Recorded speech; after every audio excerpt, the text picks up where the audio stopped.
Hi, it's me again with Corel tips and tricks.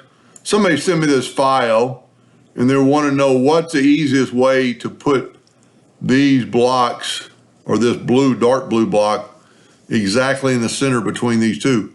Well, amazingly enough, you can use align and distribute. So we're going to select all three, go up to Windows, Dockers, and align and distribute. Now, we just need to use the same one, the distance left and the top distribution. Doesn't really matter which one you use because this is going to go from the center. So we're going to use the center on both of them. So I'm going to pick that one and that one. And that distributed it exactly between. Now, the other way to do it would be to just, especially if they're even boxes like this, just draw a line between the two edges. That line has the center point. You just put it on the edge and wait till it says center, and now these are equal, and I can guarantee you that they are.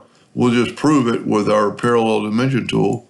We'll go from that node to that node is 5.66. That node to that node is 5.66. Now, that's not going to 100% work.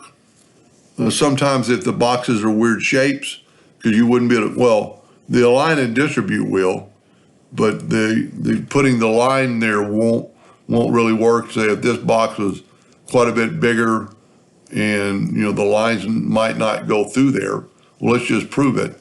Of course, you'd want the lines going through there, but if you notice if we go from there to there, the lines aren't on the corner anymore because those other blocks had been distributed perfectly.